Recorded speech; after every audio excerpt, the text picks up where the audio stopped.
നമസ്കാരം. മരങ്ങളായി നിന്നതും മനോഹരമായ കവിത തുളുമ്പുന്ന പേരിലുള്ള ഈ പുസ്തകം ഒരു നോവലാണ്. സമകാലിക മലയാളം വാരികയിൽ ഖണ്ഡശ പ്രസിദ്ധീകരിച്ച ഈ നോവൽ എഴുതിയത് ഉണ്ണി ബാലകൃഷ്ണനാണ്. നമുക്കറിയാം, മലയാളിയുടെ ദൃശ്യമാധ്യമ സംസ്കാരത്തെ ഏറ്റവും ക്രിയാത്മകമായി സ്വാധീനിച്ച ജേർണലിസ്റ്റുകളിൽ ഒരാളാണ് ഉണ്ണി ബാലകൃഷ്ണൻ.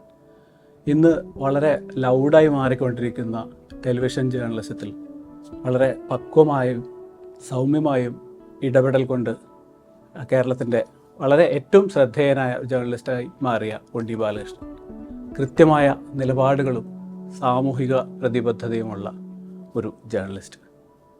ഉണ്ണിയുടെ ആദ്യത്തെ നോവലാണിത്. അതുകൊണ്ട് തന്നെ ഒരുപാട് പ്രതീക്ഷകളോടെയാണ് ഈ പുസ്തകം കയ്യിലെടുത്തത്. 30 വർഷങ്ങളായി മാധ്യമപ്രവർത്തകനായ ഉണ്ണിക്ക് നോവലിലൂടെ എന്തായിരിക്കും പറയാനുണ്ടാവുക, ഇത്രയും സീനിയറായിട്ടുള്ളൊരു ജേർണലിസ്റ്റിൻ്റെ ഭാവന എങ്ങനെയായിരിക്കും പ്രവർത്തിക്കുക, അതൊക്കെ അറിയാൻ ഭയങ്കര കൗതുകമായിരുന്നു.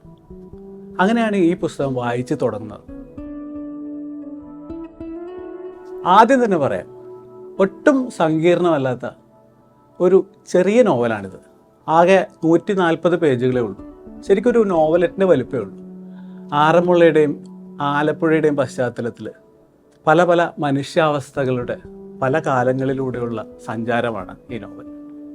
ആറന്മുള ദേശത്തെ പ്രധാന തറവാടുകളിലൊന്ന് ക്ഷയിച്ചു പോകുന്നതും 2 തലമുറയ്ക്കപ്പുറമുള്ള ഒരു ഇളമുറക്കാരൻ അതിൻ്റെ നഷ്ടപ്രതാപം വീണ്ടെടുക്കാൻ ശ്രമിക്കുന്നതുമാണ് ഈ നോവലിൻ്റെ കഥ.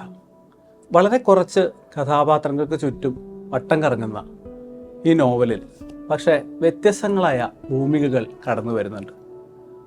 ഉള്ളടക്കത്തെ കൃത്യമായി അടക്കം ചെയ്ത മനോഹരമായ കവറാണ്. പ്രമുഖ ഡിസൈനറായ സൈനുൽ ആബിദാണ് ഇത് ഡിസൈൻ ചെയ്തിരിക്കുന്നത്.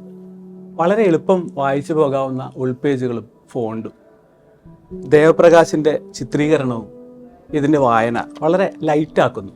ശരിക്കും പറഞ്ഞാൽ ഓർമ്മകൾ കൊണ്ടും കൊതിപ്പിക്കുന്ന ഭാവന കൊണ്ടും മനോഹരമായ എഴുത്തുകൊണ്ടും ഒരു ആലപ്പുഴക്കാരൻ തൻ്റെ ജന്മദേശത്തേക്ക് നടത്തുന്ന തിരിഞ്ഞു നടപ്പാണ് ഈ നോവലെന്ന് പറയാം.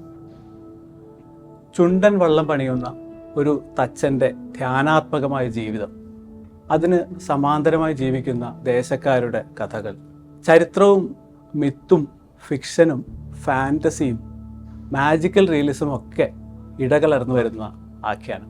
വരികൾക്കിടയിലെ വായനയിൽ കണ്ടെത്താവുന്ന പല പല റെഫറൻസുകൾ വായനക്കാരെക്കാൾ ഉപരി സ്വയം തൃപ്തിപ്പെടുത്തണമെന്ന നിർബന്ധ ബുദ്ധിയുള്ള ഒരു ജേർണലിസ്റ്റിനെ ഈ നോവലിൽ നമുക്ക് കാണാൻ പറ്റും. പ്രത്യേകിച്ചും ചരിത്രവും ചരിത്ര പുരുഷന്മാരും ഒക്കെ കടന്നു വരുന്ന ഇടങ്ങളിൽ.